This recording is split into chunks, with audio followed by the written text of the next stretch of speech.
So, for our educational environment, we have our pedagogy people talking about how we're going to teach. We've got our curriculum people talking about what exactly is important content-wise to get our students educated in. And we've got our architects figuring out the infrastructure. So, starting with curriculum people, what are we teaching in this school?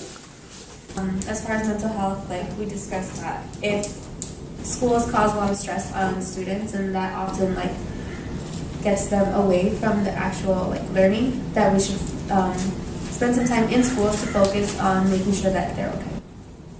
Oh, that's really okay. So when we're in the classroom, this is an emotionally healthy child-curriculum relationship. Is this an okay paraphrase of what you're saying? More. Yeah, just offering other spaces where students can talk about, I don't know, the pressure or such, or the destigmatization of mental health, just because it's okay to talk about it, but if they don't prioritize it, where else will you talk about it? And it's interesting because this is not within pedagogy. You're talking that this is actually part of the curriculum. The content of the school is making sure that students are aware of and expressing their feelings. We're going to talk about it, and that's part of what you learn in school, is you learn about yourself and what the hell's going on inside in that crazy world we call the adolescent bio. So great. So we've got this healthy thing where emotional communication is part of the school. This is our curriculum. How do we teach it? Pedagogy people, tell us, what is the focus, right? So here's our heart, these are the things we care about. How are you translating that into the pedagogical orientation of our educational environment? We were really focusing on back to the metaphor of learning in trees versus learning on a ladder. So if a student wants to go off topic and explore a different subject, then you're open to that rather than being well, this is the way I'm teaching the lesson, too bad, sorry, end of discussion. When you say you're open to that, who's you? The teacher. Okay. So what is the teacher doing then? What does this look like? Well, I compared it similar to, I think, the way this class was structured. The way that he did go stand up there and lecture and teach us all the themes and the information, but then it was well, what do you think about it? Write me something and tell me what you think and what you're feeling right now about this information. All right, cool. And then you said that there was another part, which is the... students collaborating between each other instead of just the teacher talking to you for an hour. Okay, and what does that look like? Well, group work, or if you don't understand something, the person next to you might be able to explain it, because obviously you're not understanding it from the teacher. Cool. So, on the teacher's end, we have encouraging and questioning. On the student's end, we have sort of self-motivated, self-directed group work, problem-solving projects, and workshopping. Does this sound like a fair summary? Okay. And where is this happening? What is the infrastructure where we are having this educational environment take place? Well, we wanted to have more time being educated outside of a classroom setting. I had the example of an environmental studies class where we went outside and looked at plants, and that way I remember things much better than just looking at it in a textbook. So doing things going out and finding hands-on experiences for students. We also talked about how students should be grouped together instead of the age stratification stuff, more ability grouping, and also grouping people by their learning style. Okay, so just to be clear, you do want to group and segregate students just in a different way? Yes. Or circular desks, kind of like this, where everyone can talk, but then each table kind of within the classroom has a different way that they can learn. They could either read the text and talk about it that way, or maybe another group can do something that has to do with it, and then you can kind of decide which learning method. Okay, so the word that she threw in, that Nicole threw in, that I think is sort of important here is, you said optional splitting. So this isn't you're segregating students, no, right? The teacher says you're here and you're here, but you're saying here are different options for exploring this topic. Kind of what we just did right now. Okay. I want to segregate students. Yeah. Creating groups of students by interest and inclination. Yeah. That's what you want. To all of you, that sounds like a good thing. Okay, cool. So. I didn't say it like that. Say what? It doesn't sound like a bad thing. Separating the students, Yeah. say on an ability level, would help prevent kids from being left behind.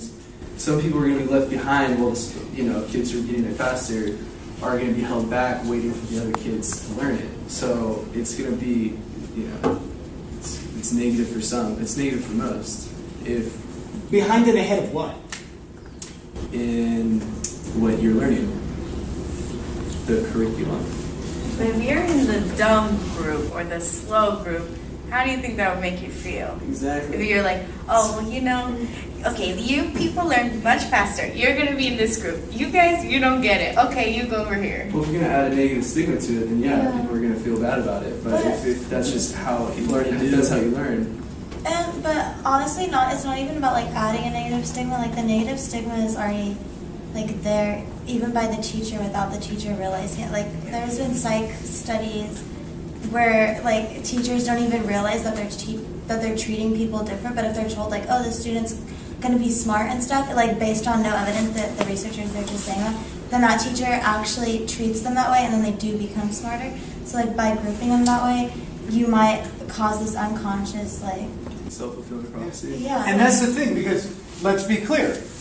These are the pedagogy people, right? They're in charge of teacher-student relationships. You're in charge of the infrastructure. So you don't have a say on what people are doing in these spaces. You're trying to create spaces that are encouraging positive educational environments. You don't get to say, within this space, if you do it like this, it'll work, and if you don't do it like this, it'll be fucked up. So please do it like this. That's their job. But if people are environments for each other, then this is crucial to be talking about. Absolutely. But for the environment. Oh, absolutely. Well, and that's why I'm keeping it down here in your environment area. But we're also saying, like, maybe could it be inclination grouping and activity splitting as opposed to the language which you're using, which is ahead of and behind, fast and slow. These are your words, right? You were saying some kids are going to be left behind in learning the material. And we're talking about what, not even, the teacher can say nothing. The teacher can literally just take people and say, faster group, slower group, and you can step back and watch kids do what kids do, right? You don't even need the teacher's voice. Or even like now we have ability grouping, but they don't say fast or slow. They say you're the Wookiee group, you're the Figure those things out without Jedi group, that, and then you're like, oh, their book is easy, harder than mine, like, because I'm in the dumb group right now. Yeah, kids aren't stupid. No kids are stupid. Even the ones you put in the dumb group are not stupid. Like, I know what you're saying. Yeah. We had the early birds and the late birds, and that was pretty obvious. I mean, me growing up, we did it where one group would read this book, and then the other group would read the other book, and we didn't get to read each other's books. So really, like, we had no idea who was reading the more intense book. Did it well enough so that it wasn't obvious, like nobody felt like, oh, I'm in the stupid group. Oh, Yeah. so you're saying that crucial to the success of the structure that you're setting up is students' ignorance of how they're being sorted. Yeah. And the fact that like no kid from the other group is ever going to compare and say, hey, a lot less pictures in our book and a lot more intellectually complex themes. What's going on here? I don't know, like, I would read The Wind in the Willows, and then the other group would read, like, Black Beauty, which is some, like, horse book. And, I don't care about the horse book, So I just stick with The Wind in the Willows. So the success of this is based on ignorance and apathy. I don't know and I don't care, and that's how school works. I didn't know if I was in the smart group or the dumb group, so look where I am now. Okay, great. So we've now built up an idea of what kind of things that we want to teach, and what kind of environment we want to put them in, and how we want people interacting within that environment. Now it's time to be critical. Issues we've already started sort of doing that. But what are some potential issues that people see with the school that we've set up, Maya? I'm like all about not separating by skill level and stuff, but like realistically, like, and I thought about this all quarter because I was volunteering in a second period classroom, and like the teacher would teach them like, okay, this is what we're doing in math today or English today, whatever, and then there's always like this one kid who is like the slowest in the classroom, and I would always like go and help him because he needed it.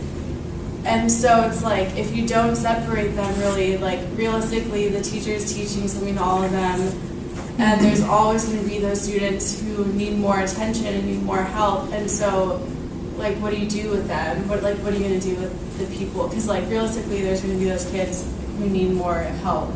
So like, what are you going to do? And sincerely, that's a wonderful question. And so I think what's implicit in that question is, when you want to help some students who need more help in certain subjects, right? Some people are better than others in some things with some tools. So you're saying, okay, we give them these tools. Some students are needing more help in this environment. What do you do? And I think that question that she's asking is, isn't it in some ways more effective to take all the people who need more help and put them all in the same spot?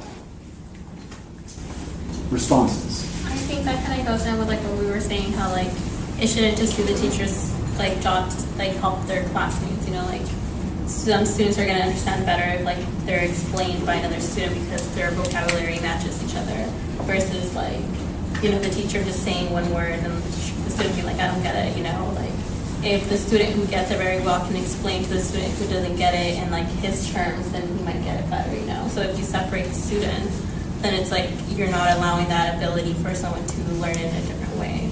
Like you might not always have like the time or like students who are like prepared to like or like know how to help other students. Okay. Yeah, depending on students teaching students, you're going to have to teach students how to teach at a very early level.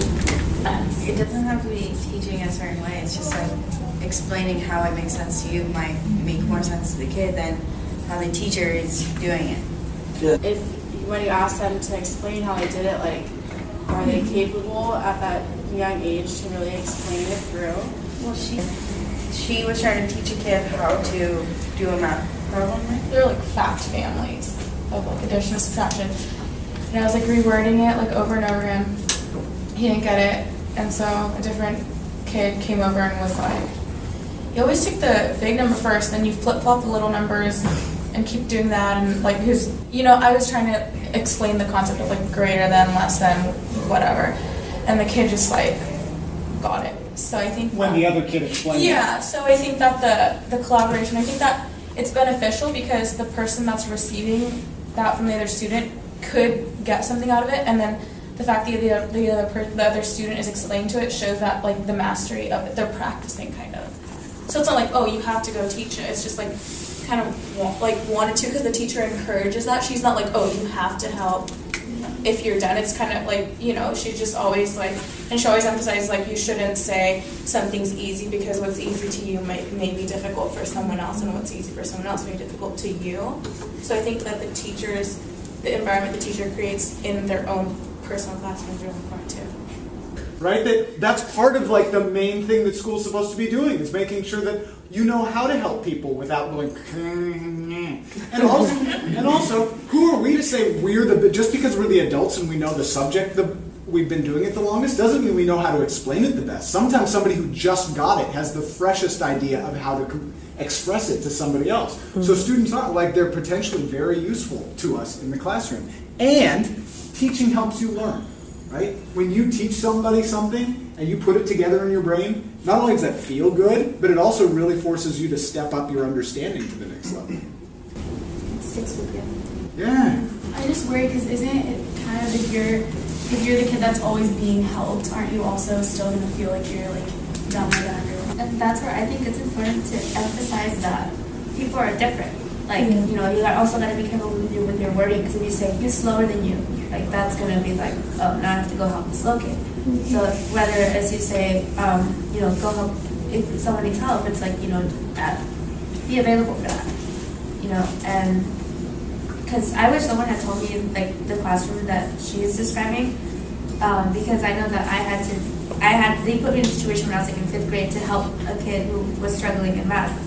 And the thing is that they said like whoever's finished gets to go outside for recess. And I was one of the first ones to finish. But when they asked me to help someone, I was upset because I had to stay in the classroom. Right. It's like the kind of environment that the teacher felt, it made it so that I didn't want to help other people. we're talking about explicitly teaching values at this point. Saying, look, if we raise you in an environment where fast equals rewarded, then fast is what we value. And if we force you to go do something, then your fastness is not being rewarded and you feel like it's taking advantage of you. But if we encourage you in an environment where everybody has different talents and work together, and when you are figuring out something, that means that you have a purpose, right? That all of a sudden, like, hey, because you figured this out, you get to go and be the expert today. You get to go and help somebody else out. And they're going to help you out in something. So as you're helping them, remember all the things that they're good at. This is very cool. I'm liking this school. I'm enjoying this. I want to make sure that we understand the purpose of this activity. It's not to say, hey, look, we can come up with magical schools that work, right? The idea is that we have now developed an appropriate process for what comes first when you talk about improving schools. So what is the step? We say, what do we want schools to do? And what are maybe some ideas that could get us there? And then before we go and implement that, let's talk about all of the complex human realities that are going to go into that system and how that's going to play out, right? Thinking ahead and saying, what's the best we can do with what we have?